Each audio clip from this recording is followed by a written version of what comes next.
Hey everyone, welcome to Pineapple's Principles of Physics. I'm Nick, and today we're going to be doing a problem in thermo and stat mech. Okay, so I recently got a problem like this in my screening exam, and so I just wanted to go over the problem and show you guys that the framework from the previous video, check it out if you haven't seen it yet, will actually work here. Okay, so the problem is find the average internal energy of n harmonic oscillators. Okay, so now, as always with the framework, you have to start off with an ensemble of some kind, right?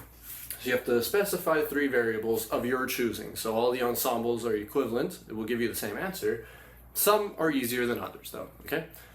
So in this case, we're not given really that many clues as to what the ensemble should be. So we're given n harmonic oscillators. Okay, so we should probably put n here, right? We don't know if we want P or V, and we don't know if we want T or E, right? So the other trick to notice here is that it wants the average internal energy, right? So typically when you're looking for an average, that will be not specified, right? Because if you know the internal energy, right, you would specify it already. So it wants the average, which means probably here we're going to want a T, not an E, okay? And then the last spot is actually, in this case, ambiguous. It actually doesn't matter, right? So you can pick whichever. As I stated before, you probably want to pick a variable here that is extensive. That way it doesn't show up in the sum here, okay? So overall, we want to pick n, because it was given, v, because it's ambiguous, and we just pick the extensive one that goes there, and t, right? Again, because it's asking for the average internal energy, which means that the energy actually isn't specified, right? So we don't actually know the energy. We want on average what the energy will be, okay? So it's not actually specified. So there we go. Now we have our ensemble. And from here, we do what we usually do, right? So the next step is we write the entropy as a function of the extensive variables that are not listed in the ensemble. So the extensive variables that are basically allowed to change. So these are the ones that are fixed. So here, n and v are both extensive. They're listed. We don't want that there. T is intensive, so the corresponding variable will be the energy, which is extensive. Okay. Then we figure out what the sum is here. So A is ds dE times E. Sorry, no sum there. Okay. And now, by using the first law, which again, remember, you should remember the first law whenever you're solving thermodynamic and statistical mechanics problems. From the first law, we can see just by inspection that ds dE will be 1 over T. Okay, so we get E over T here. From here, we can find our free energy. So it'll be A times T minus Ts. And then, of course, we can also find our partition function.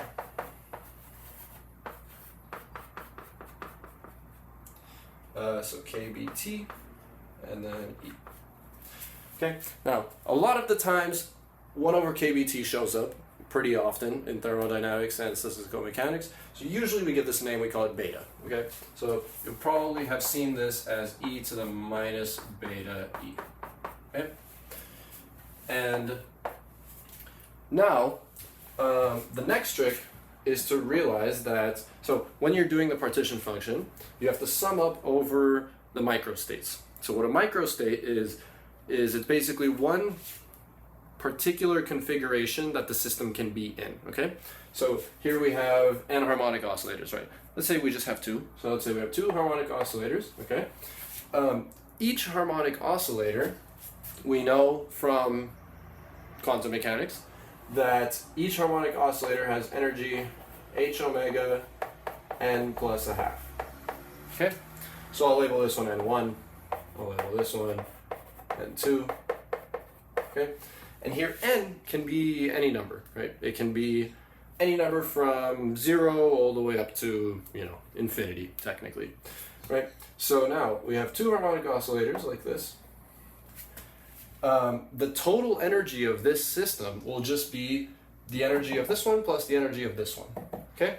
Now, one particular microstate, so one microstate of the system will be if n1 is 1 and N2 is 3, something like that, right? That will be one particular microstate, one possibility that the system could be in, right? So what we want to do is we want to sum over all the possibilities. So basically we want to sum over all the possible Ni's that we can, right? So here, erase this. So here we'll write that the energy, or the Hamiltonian, whichever one makes more sense to you, will be, so now here, I'm actually going to be summing over all of the particles, right? So N1, N2, N3, N4, so sorry, not all the particles, all of the energy levels for each particle, right? So N1, N2, N3, and so on.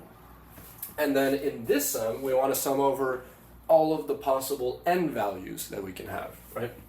So now here, to get our partition function, we sum over N sub I, okay? This is for all i's, right? So here, we just plug this in like so, small omega, and I plus 1/2. Okay? So I'm going to do a bit of rearranging. So just a quick note here. Notice that if you have a sum in the exponential, you can actually turn it into a product, right? So if you had like e to the a plus b, that would be the same thing as e to the a times e to the b, right? So that's what I did here when I simplified this part here, okay? And then now, because the product and the sum actually depend on different variables, you can actually interchange them. And then also too, I forgot to mention, so the possible N sub i's will be 0 to infinity. So like I said before, each of these energy levels for each particle can either be at 0 or all the way up to infinity, right? So that'll be all those. And then this sum actually goes from 1 to n, so that will correspond to each particle's energy, right? Okay, so we've rewritten it a little bit here. And so we notice we can pull this out of the sum as well. And then here we actually get a geometric series. So this is something that shows up quite often in thermo, stat mech, actually in a lot of physics problems. So geometric series here is x to the n, right? And then this actually has a convergence to 1 over 1 minus x, right? So good formula to remember. I think it's very useful. So that will be this part here, and then this part we can actually just pull out. Okay, so there we go. We're almost done now. Now we just have to do a product over I from 1 to n, okay? Now notice that this thing here actually doesn't depend on I at all, right? So basically you're going to multiply this by itself n times, okay? What happens when you multiply something by itself n times? You raise it to the nth power, right? So from here, I'm going to clear some of this, and then I will write down what the partition function is. Okay, so there we go. We have our partition function now. It's not very pretty. There is a way to make it pretty. You can actually turn this into like a hyperbolic cosine, but I'm not going to do that just for now. So now that we have our partition function and we have our free energy, as I stated in the video before, these are the only two things that you really need to solve any problem, right? So now, from here, it asked us to find the average internal energy, okay? So to find the average internal energy, there's many ways to do it, but the easiest way is to just use the free energy here, because the free energy depends on the average energy, right? So here E is actually an average. I omit the averages when I actually write down this part here, but technically, yes, these are all averages because they're not specified, right? So the average energy will be equal to the free energy minus Ts. Okay, so the free energy, of course, is related to the partition function like so. Basically, we want everything in terms of the partition function.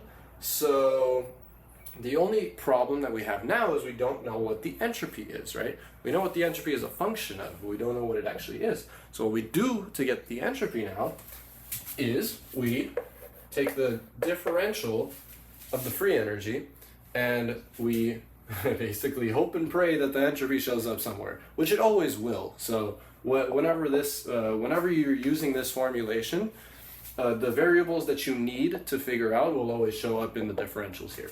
So this will be dE minus T ds minus S dt.